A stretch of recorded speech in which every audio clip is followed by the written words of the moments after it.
Hey, what's going on, baseball fans? Thanks for coming out and checking out another episode of the Going Yard podcast. This episode is brought to you by Pitch Tracker by Diamond Kinetics.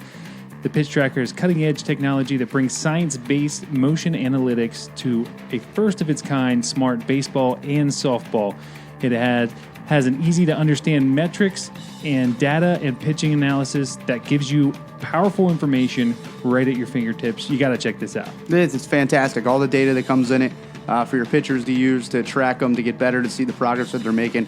For $100, less than $100 with our promo code, the data that you get is unbelievable, and it works for kids of all ages, no matter what, softball, baseball, whatever you're doing.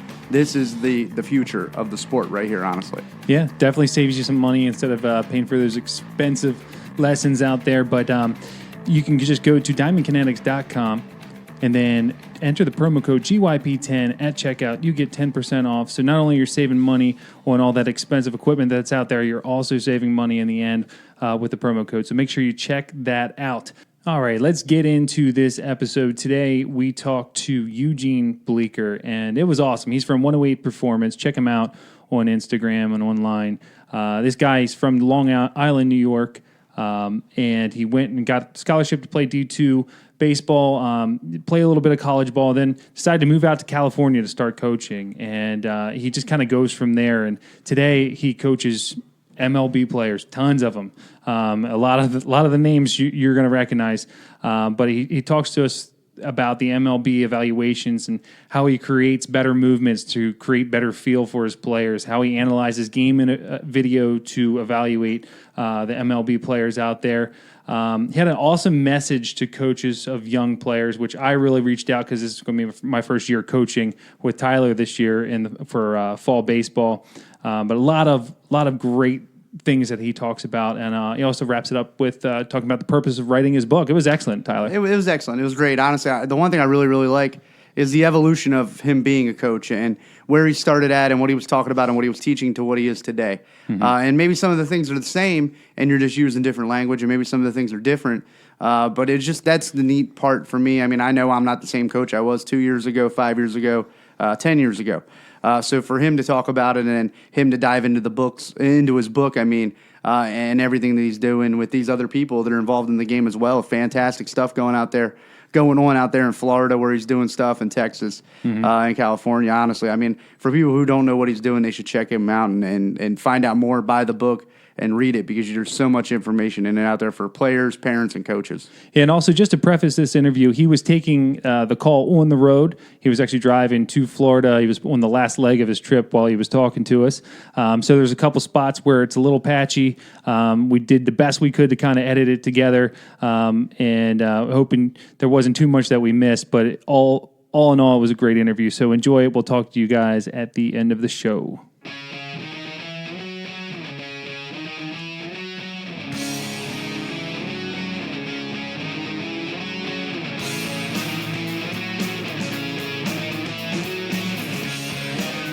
Hey, Eugene, thanks for coming on the show, man.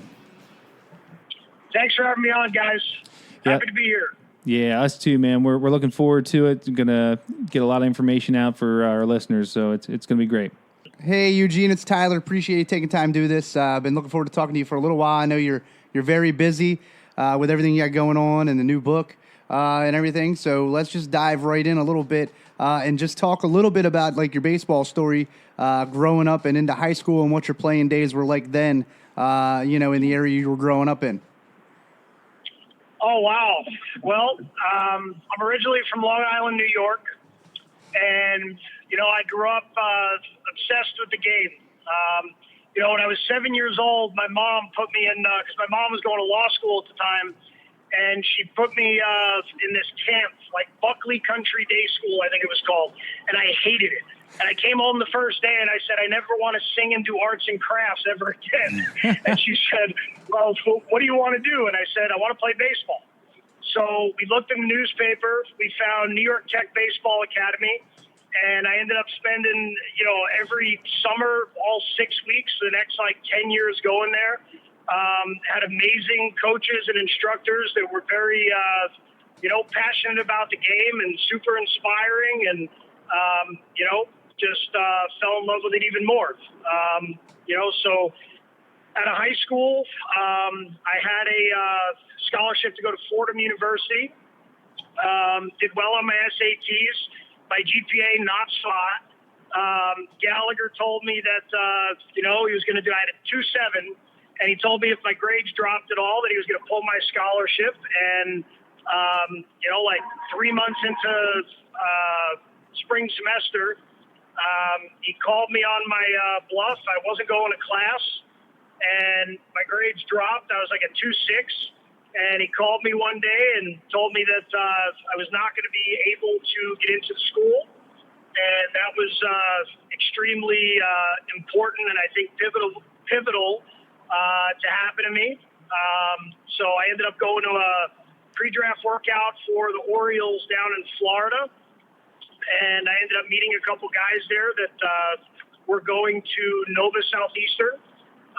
So I ended up extending my trip. I drove over to Nova. They said they needed a catcher and went there my freshman year. I was 17 when I went away to school. So I was young, good catch and throw guy, not so hot with the bat.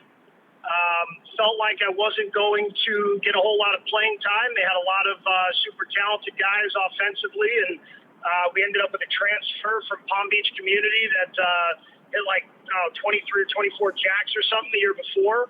So I ended up transferring out of there, and I went to Bellevue University in Omaha, Nebraska. Played there for a couple of years under Mike Evans, who is just an amazing character. He gets a lot of people that know who he is. He was really a brilliant baseball man.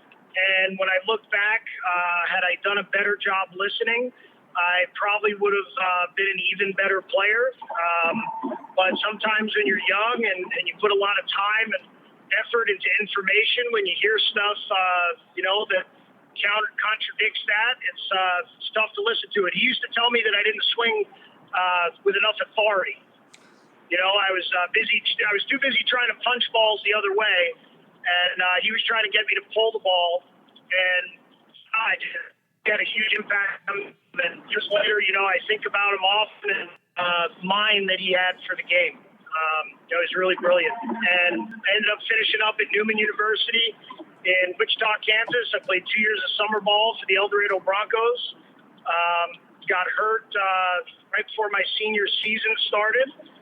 Was super disappointed about that.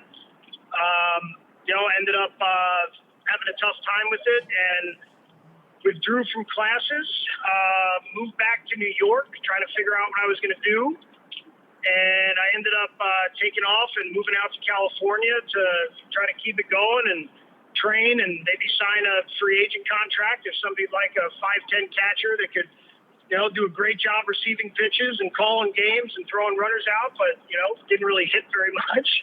So, did that and started coaching and just fell in love with it and figured out pretty quickly that I was going to be a better coach than a player. So that's excellent, man. You went through so many different levels there, getting transferred from school to school. You had the issues with the grades here and there, and we haven't had a story like that before, so I think it's important for our listeners to hear that because it's not always the sunshine and rainbows that every a lot of the people we talk to have, but that doesn't mean that you don't have a spot in baseball somewhere down the road. So I thought that was pretty awesome, and you had talked about getting into coaching. How did that first opportunity come about? What were you doing? Was it a travel team? Was it college? What kind of team were you coaching? Yeah, so after I moved out to California, I was playing with a scout team out of there for the guy named George Genovese, another guy named Lou Rivera, and Lou had a facility at his house, and he offered it up for me to do lessons at. So I started doing lessons, ended up coaching a travel team, and, just kind of dug in on that. And, after about a year and a half of still doing the playing thing, I was seeing 16-year-olds that were, in Southern California that were, more talented than I was. And, the coaching thing came very, I always knew I was going to stay around the game. Like, I'm too stubborn to do anything else. Like, I always knew I was going to be in baseball. I just never wanted to do anything else. And I was always encouraged to follow that path. Which is really important. And, my family, very educated background. I mean, my mom's an attorney. My grandfather was an attorney, grew up in his house. Two aunts I grew up with.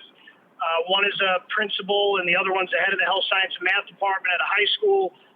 So education was a very important thing in the family. But, my grandfather always told me that, eventually your job is going to be based on your ability to acquire information and communicate it to other people. And that you can really do anything you want. You just have to be willing to work harder than everybody else at it. So, I knew that coaching was what I was going to do and wanted to dig in and work hard at it and figure out how to be really good at it, That's awesome. I love the hard work and dedication transcends everything. That's kind of why we hope more people participate in sports, right? You know what I mean? Because those are some of the lessons you learn by going through all of that you went through is to carry that on over. Grit and perseverance, man. Grit and perseverance. They've done studies on that. I think it was a TED Talk by Angela Lee Duckworth. And if anybody that's listening hasn't seen it, I highly recommend you go listen to it.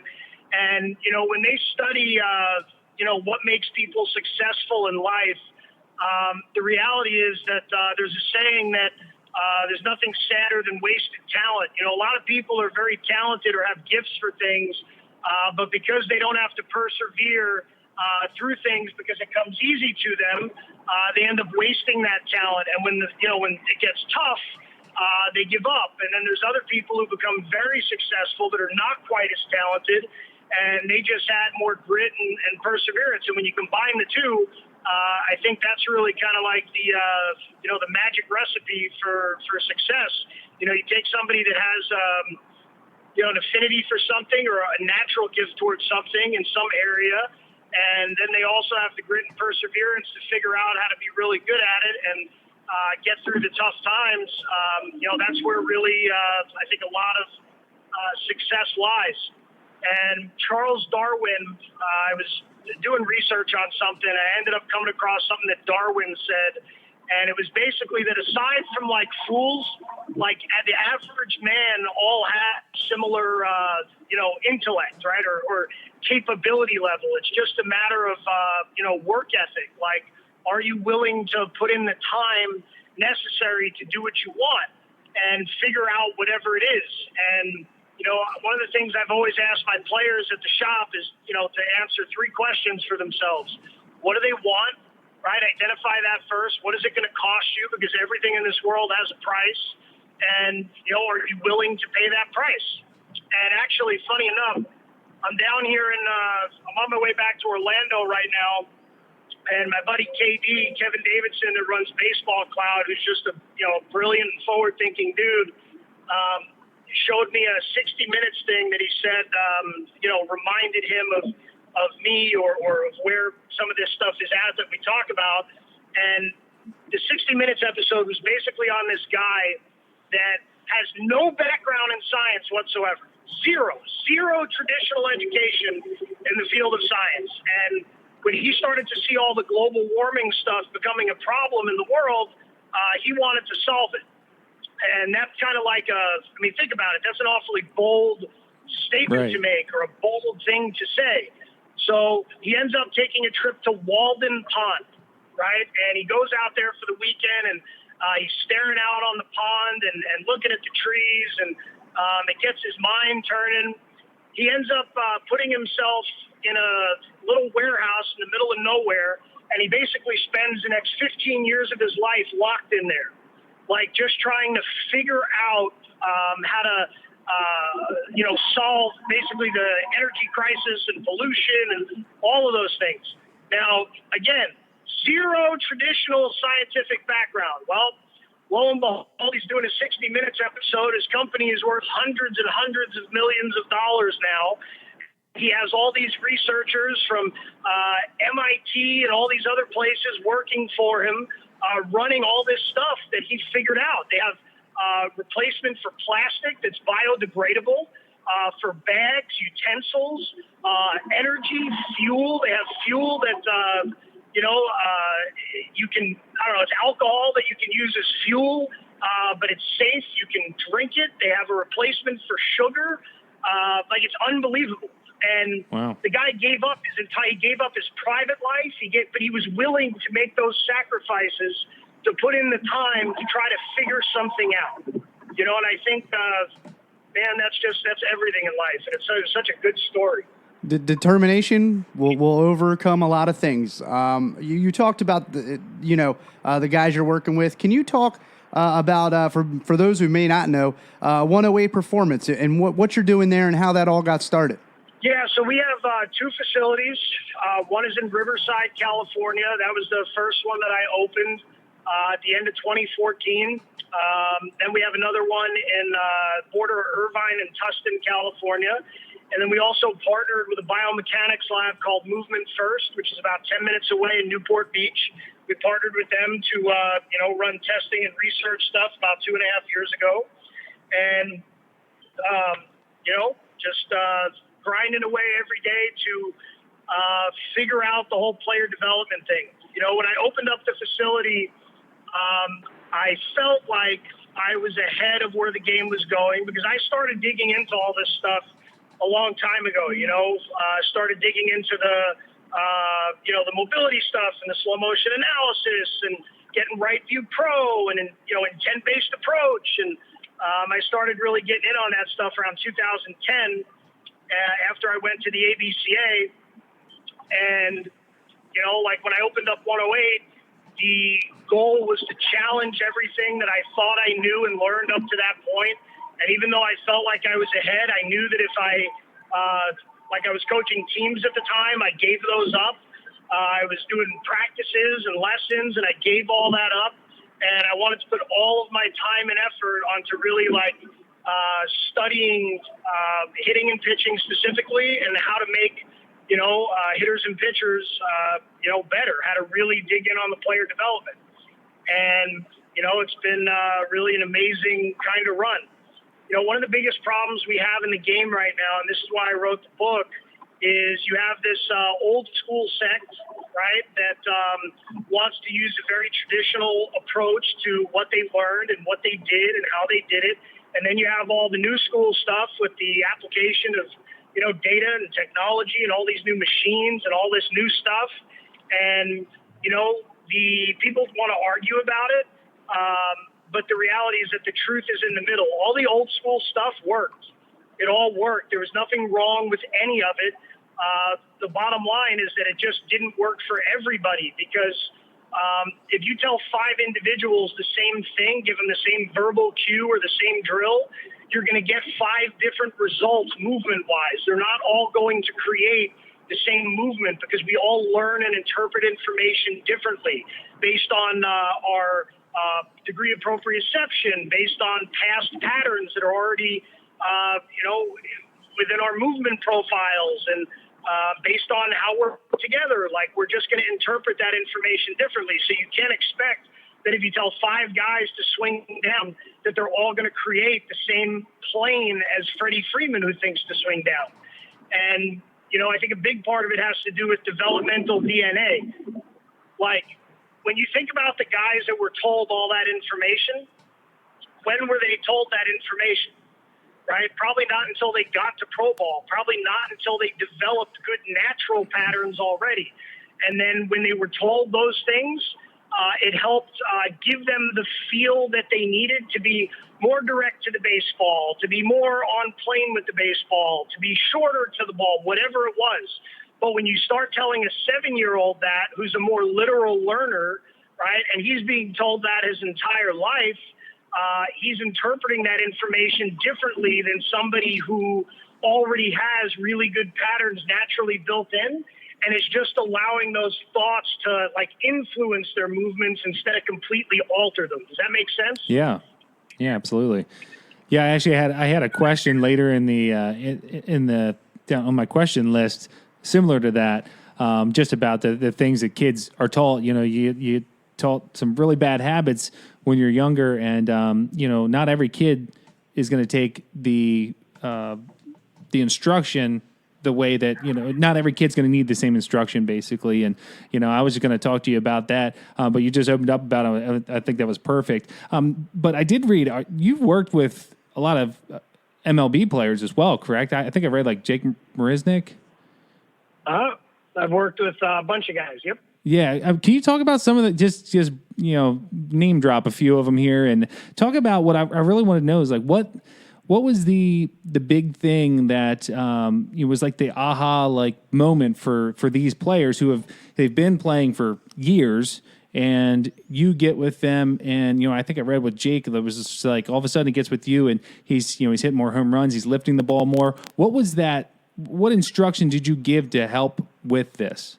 Oh, each guy is their own unique puzzle, man. I mean, you're talking about combating years of specific movement. It's not always, it's never one thing, you know, it's a huge combination of things. And I think the aha moments for the players really are based in the evaluations. Like one of the things that, think about the evolution of a player, right? So a kid's going into high school and he's playing travel ball, and he's got his high school coach, he's got his travel coach, he's got his instructors, and every level of the game, every new team, every place he goes, somebody's telling him something different. The first thing they're trying to do is change what you do. They're trying to help you. Everybody's trying to help you, but their idea of help is different, and no one's on the same page. So the players end up just, you know, either drowning out the voices or spending their entire life just, you know, constantly trying to change rather than understanding who they are. And I never understood why no one ever sat down with players to like get on the same page. So we started doing evaluations for guys about 10 years ago. And, you know, that's how we start with all of our players. You know, we sit down with them and we go through all of the data, all of the video, like we get background information from them of what they are trying to do, what their thoughts are, like, you know, and then we kind of go over the nuts and bolts of all of it and tell them, here's what we feel like that you do is really, really good. And here's where we feel like, you know, your trouble spots are and what gives you major issues. And, you know, we'd like to put a plan together and put a plan in place. And here's what it is.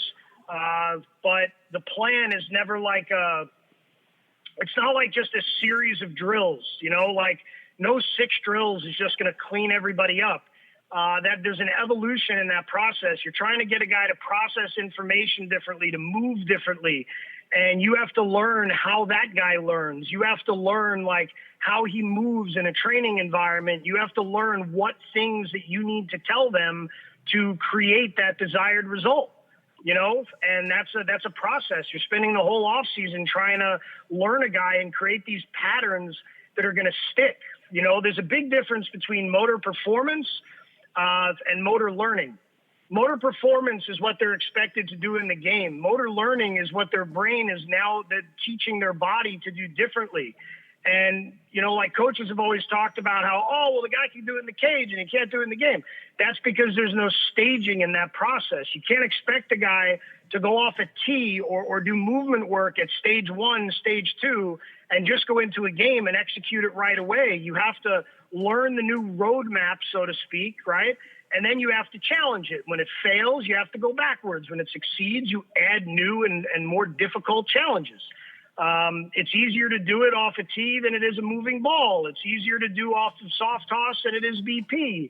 It's easier to do off of BP than it is a machine. And you just have to kind of, we believe in staging that process so guys can focus not on the ball or the result, but they can learn how to focus on just the movement. Like, I don't care if you hit this ball right now. Like, let's not be task focused. Let's be movement focused. Let's create better movements. Mm-hmm. Let's alter these things and keep those good feels that are producing these really good results when you're doing them in these other areas. So, you know, it's different for everybody. We have one guy right now, Brandon Dixon, who's with the Tigers. And when we started working with him 2 years ago, he was in AAA. He hit like 260 the year before. He had some pop. He's a physical guy, but really struggled with off-speed stuff and anything like middle away.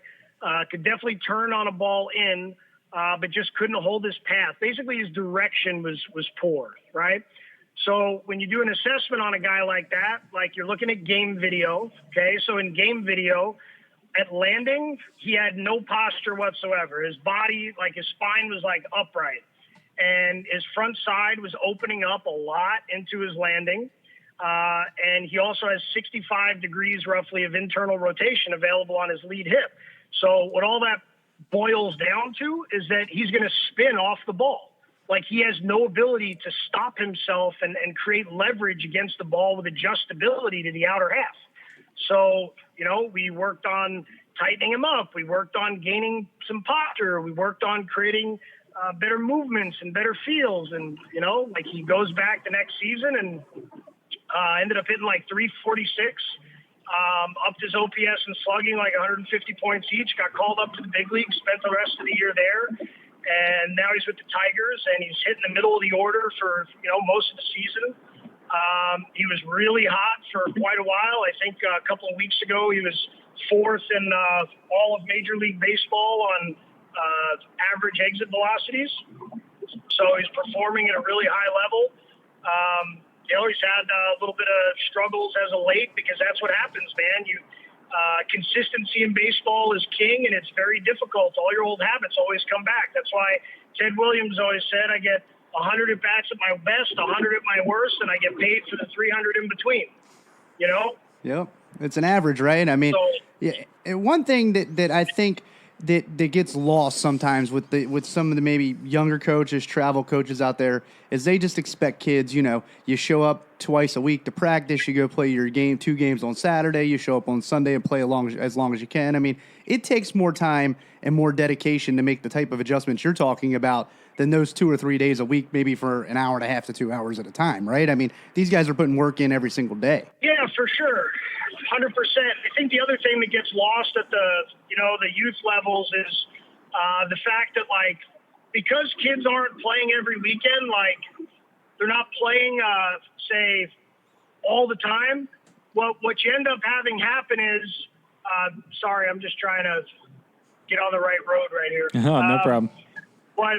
What you end up having happen is, like, a player will have an okay weekend, right, followed by 3 great weekends, and he's swinging it really well. And then he has another weekend that's, like, just okay.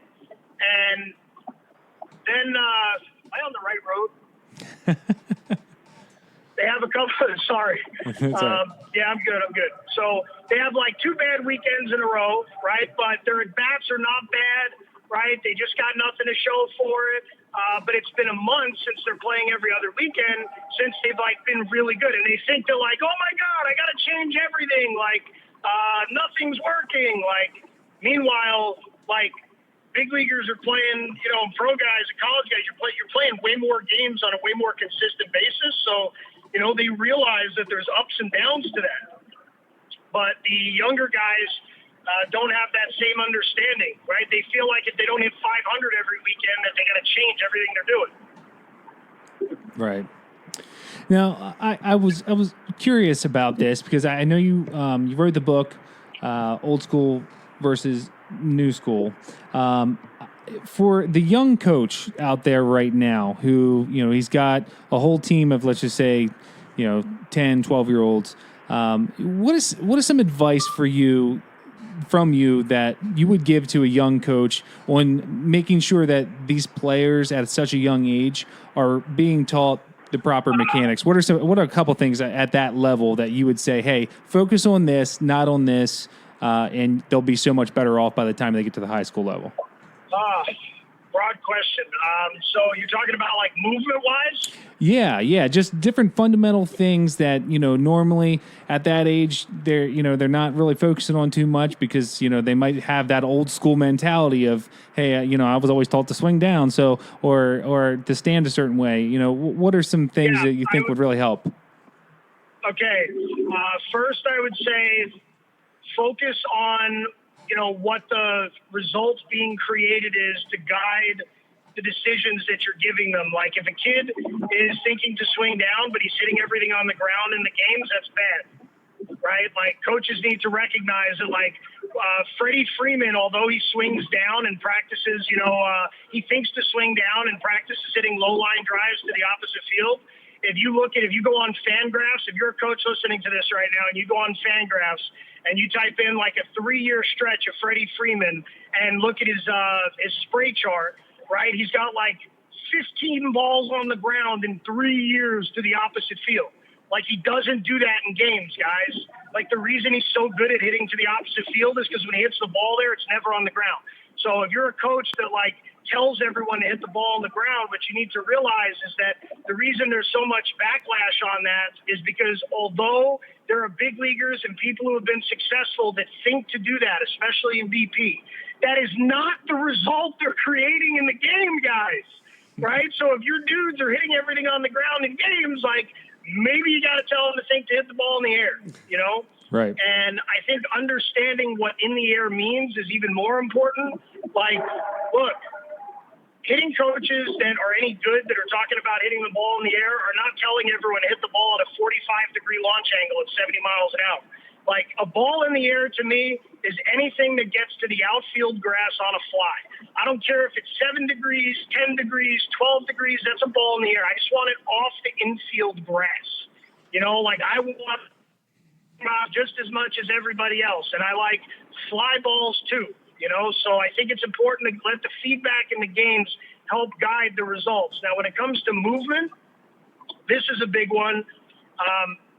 So things become a thing, right? Stick with me on this. Things become a thing because everybody does them. Squash the bug became a thing because no little kids turned their back foot. But the reason no little kids turn their back foot is because they need the anchor point. They need to stay in their glutes, and because their hips are more mobile, they don't have to pick up their back foot. Like when the pelvis turns, because they're more mobile, it doesn't peel their foot off the ground. But they need that. As soon as you tell them or force them to turn their back foot, now you're delaying their ability to pull slack out and get across their body. So stop telling guys to turn their hips. The goal is to stop them as quickly as possible. That helps the next piece of the engine go. Watch Miguel Cabrera drive balls to the opposite field and look at the angle of his pelvis when he's making contact. It's facing second base. It's not facing up the middle, and it's not facing the pull side.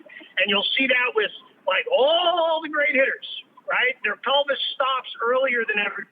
Such data that supports that now for anybody to really argue it. The pelvis doesn't open up to 90 degrees, and a lot of young players, like amateurs, open up all the way to 90, and then when you look at the elite, they 60 to 80, right? Another good piece of advice would be focus on ball striking. Now, what does that mean? When you strike an object, think about if you were kicking something, right? Or you were punching something. You were going to hit a bowling ball with an axe, right? At contact, you would create like tension and stability to create force and deliver the mass of your body into that strike. Think about Bruce Lee's 1-inch punch. He had very limited time and space, right? His fist is 1 inch away, right? So he doesn't have a whole lot of time. He doesn't have a whole lot of space. That's just like hitting. The reason he was able to produce so much force in such a short window is because of the bracing in the middle of his body. There's a Japanese word called kime, and what it means is focus. But in martial arts, it basically means like, like bracing in your trunk, in the middle, right, in your abdominals. Think about deadlift belly when you lift, right? That's when you do the deadlift belly and you're pressing out. That's helping you lift more. When people hit baseballs, they don't think to strike the baseball. They're dragging their barrel through. They think their hips open and then their trunk opens and their barrel comes. No, guys, you have to create stability in the middle of your body. Coaches have always said balance. Balance. Get your front foot down early. Balance. Balance and get your front foot down early means give yourself stability. Give yourself the ability to get in a good leverage position early, right? and don't pull off the ball. Don't spin the hips open early. Give yourself the ability to strike the baseball with authority, right? That generally, even just understanding that oftentimes helps young players. And if you give them a little, I give this to any young coach out there. If you go up to one of your kids and he's struggling finding barrels, and I would try it with everybody. That's what I did when I thought of this. Give them a smack in the stomach and say, okay, what do you feel when I do that? They're going to say tension or stiffness or, okay, now on these next swings, I want you to do that into the ball. Watch what happens. You're going to see ball striking get better. You're going to see consistent exit velocity get better. A lot of times you're going to see their peak EV go up. When I first did that, when I first heard of that, after I was researching martial arts and had that idea, we had like 12 kids PR. Like they were all like young kids. We had like 12 kids all PR, and they'd all been in the program a long time within like 2 days. Wow. Like that's when you know you have something really, really good. And that's kind of the benefit of being in our setting. You know, when you coach a team, like you have 12 or 15 guys that you're responsible for all year. Like I've been watching for a long time now. I see like 100 guys every week on both sides of the ball. So we get the opportunity to test a lot of different things and try a lot of different things. And, you know, that's how you seek truth, you know, and you have to combine, like, it's not all data, right? It's not all data. It has to be video. It has to be feel. It has to be result. You have to combine all three. A kid can hit a ball in the cage really hard, even harder than he ever has, and his movements could still be crap that are not going to play in the game. You know what I mean? So it's all three things have to be there, right? You have to give them the right feel that produces the right movement, that produces the right result that's not only happening in the cage, but that's going to happen in the game at 7 o'clock. That's why you can't just focus on all intent-based approach. It's ridiculous. It's absolutely ridiculous. You can't. Yes, some guys need more intent than others, but how they interpret that word and the movement that they create is different. It's different. And trust me, I was driving the intent-based self-organization, external goal-based approach train. I was the conductor. I was doing that back in 2010. And it just doesn't work for everybody. It's a part. It's a part. Everything works.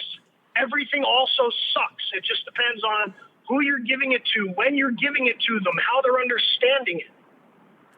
Now, you got me ready to run out my chair and go jump in the batting cage real quick because it's that exciting to me what you're saying. If you can you just talk a little bit about where the idea of the old school, new school book came from? Obviously, there's so much information out there. You know, people on social media, YouTube can get lost and they don't know how to decipher this or that. What kind of information is exactly in the book that people can expect to read? Yeah, that's a great question. Every one of the chapters is pretty rich, and I tried to take some complex concepts and break them down and make them really easy to understand. And I do dig in a little bit on a couple of them, but each one of them could be their own book. You know, I'm already writing the second book right now. We have another book being written about player development as we speak by our entire staff. I would say the idea for it came from exactly what you said. The fact that it's so confusing for so many people. And, you know, I feel like what we've been really good at and successful at is learning to disseminate and decipher all the information because we've tried so many things with so many guys, and there's more information and knowledge out there than ever before, but there's less truth. You know, like, yes, the pelvis opens first. That doesn't mean a guy has to think to do it, right? He may have to think to keep it closed to get it to open better. So trying to present truth to people and trying to give them a better understanding of the whole thing. And as far as like what they can expect to read, like it's supposed to tell the old school guys, like, look, do not feel like your information is not valuable. You were right the whole time. All of your information is valuable. You just didn't know why. And because there's never been education available for coaches on how to do their job, like we're all just former players that we get given the reins and we just go. We just teach what we felt, what we did, what we learned. but we have no experience in coaching, you know? So we had limited toolboxes, and that's really what it came down to. And, you know, so it's supposed to tell the old school guys, look, you're the most qualified to figure out all of the data and what it means because you have the most experience, and that's really valuable. You can't negate the data because it's really important. Ultimately, it's going to prove you right? But you have to open your mind. You have to open the toolbox. Andy McKay, who I just spoke with yesterday about his presentation, he's the director of player development for the Mariners, and he is giving our keynote speech at Bridge the Gap, an annual convention we hold every year in August. And, you know, his speech this year is going to be on what the coach of the future looks like, you know, and it's somebody who's open-minded and has a background and, you know, they want to learn about data and technology and movement and video, but they also need experience with actually developing players. You know, it can't just be one thing or the other. And the other purpose of, you know, book was to tell the new school guys, hey, listen, okay, chill out. You're not all right. I think we lost you there. Piece of technology and say, because Blast, when I put everybody's bat, when I put it flat, all of their on-plane scores get better. So I'm just going to make everybody put their bat flat. No, that doesn't work. Don't do that. That's going to make half of them worse, right? Like you have to learn how to use the data and the technology as a tool, but also trust your experience and knowledge. And then we also provided there's stuff for strength and conditioning coaches, stuff for biomechanists, stuff for people in skill acquisition. The book very well-rounded, so everyone in the field, no matter where they were, could get something out of it. Excellent. Love it. So what are some of your goals in the next 3 to 5 years? I mean, you've been doing a lot ever since you started all this, and things just are getting better and better. So I'm just curious, what are some of your goals, 3-5 years from now? I'll tell you what, man, I just wake up every day and feel very blessed. And but if there's anything I learned, the man upstairs, God's plan is so much better than ours ever is. And just because we have a plan doesn't mean that the plan he has.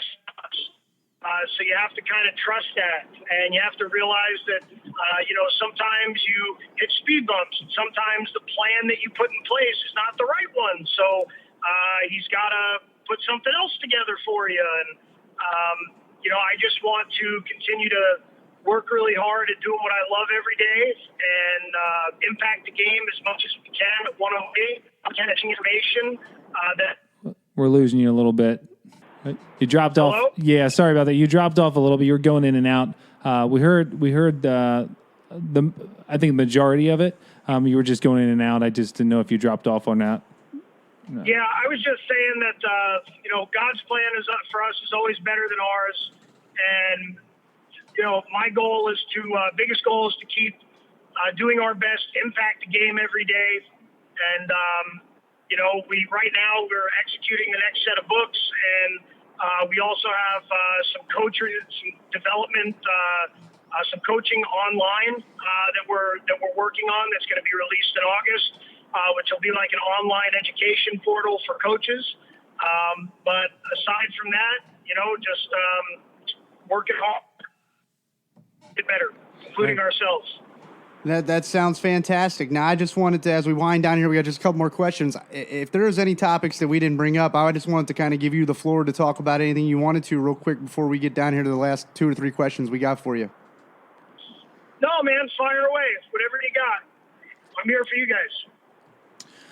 Awesome, man. Well, we always like asking this question. You've been around a lot of people. You've had a lot of experiences with different coaches and players. You've learned some things from probably both coaches and players. And I'm just curious, out of all the people that you've met, if you could recommend us reach out to one person that would provide value to our listeners and be a good guest for our show, who would that person be? Oh, man. I have no idea how to answer that. I can rattle you off. Your guys like It depends on, do you want hitting? Do you want pitching? Do you want movement? Like, what? It honestly, it could be anything. I mean, that probably makes it even. How about we'll do this? Your best, someone you would think of for hitting. Hitting? Best hitting minds out there. Joey Cunha, my hitting director. I would say Donnie Ecker, Rick Strickland, Doug Lotta, Craig Wallenbrock, Bobby Tewksbury. There's a lot of guys, man. I'm forgetting a whole bunch. That's excellent. Pitching, Luke Haggerty at X2 does an amazing job. Stephen Oster at BDG, Tyler White. There's a ton of those guys too. Josh Kessel at P3. There's a lot of brilliant guys in this game working really hard to try to figure things out. That is fantastic. We'll be going back through some of that list and reaching out because I'm sure that if they're working with you and you speak highly of them, I can't imagine how much value and information they can provide to our listeners. That's for sure. Eugene, if you can you let our listeners know where they can find you on social media, where they can purchase the book at, and all those things that you want to plug now for people to get in contact with you if they love what they're hearing and love what you're doing. Yeah, you can find our Twitter is, I think, 108_performance, and then we have a 108 hitting, a 108 pitching. Joey, my hitting director, has his own thing. Actually, Wes McGuire is another guy to reach out to. He's out at the Florida Baseball Ranch. He's my former pitching director. Randy Sullivan at the Florida Baseball Ranch is brilliant. We're actually going to visit with them tomorrow, so everybody should look at their stuff too. 108_performance on Twitter and Instagram too. You can buy the book at 108pa.com/book. We also have those online educational courses for coaches and players that'll be coming out in August. We have Bridge the Gap, which is become a huge thing for us. It's a baseball seminar that we host in August. It'll be the 2nd through the 4th. You can sign up on one of the links from our social media accounts. We have tons of amazing and brilliant people coming to speak there. You can find the list on it. Other than that, I would say, guys, thanks so much for having me on. It's been a pleasure. Listener, thank you so much for listening and being interested in just baseball information and making yourselves better and helping to grow the game. Okay, so I got one more question for you. If you had one major league at bat, what song would you choose for your walk-up song? Juicy by Biggie. Woo, that's a good one. Why you pick that song? I'm from New York and always grew up listening to Biggie. And I'll tell you what, man, if whenever I'm working, it depends on the kind of work. If I'm doing research, I'm listening to classical. If I'm writing or I'm doing like content stuff, or I'm like in that mode and I have to like put something together, it's always like 90s, 2000s hip hop for some reason. And love it. Biggie's the man, and that's my favorite song. Love it. Love it. Awesome, man. Well, thank you so much for coming on, taking the time. I know you're driving, but we really appreciate it. So much knowledge that you just pumped out here. So many good things. So thanks so much. We'll look forward to catching up with you down the road, and we wish you the best of luck. Thanks a lot, guys. Thanks for having me on. Thank you. Appreciate it. Best of luck moving forward with everything you got going on. We know you're super busy, so really appreciate your time doing this. Been a pleasure. All right. See you later. Take it easy, boys. Smoking weed and bamboo, sipping on private stock. Way back when I had the red and black lumberjack with the hat to match. Remember rapping Duke? The hard. You never thought that hip hop would take. Hope you guys enjoyed that interview with Eugene. Sorry, it was a couple of spots of bad reception, but hey, you know what? I was so glad he was able to talk to us and gave so much information. Loved it. But as always, make sure you check us out on all things social media at Going Yard Podcast and on Twitter at GY Podcast. And check out our Patreon if you like what we're doing and you want to help the podcast out. keep the lights on in the studio, just go to patreon.com/goingyardpodcast. Yeah, you can find all the links Dan's talking about on our website, goingyardpodcast.com. You can also go on your Google and do Google search Going Yard Podcast. Everything will come up on there as well. Make sure you subscribe and like us on iTunes, SoundCloud, Podbean, or Google Play, however you listen to your podcasts. Make sure you leave us a 5-star review if you could so we can climb those podcast rankings. That's right. So that's a wrap for this episode. We appreciate you guys coming back every single week. But for Eugene Bleecker and 108 Performance and all of us here at the Going Yard Podcast, I'm Dan. And I'm Tyler. See ya. Later.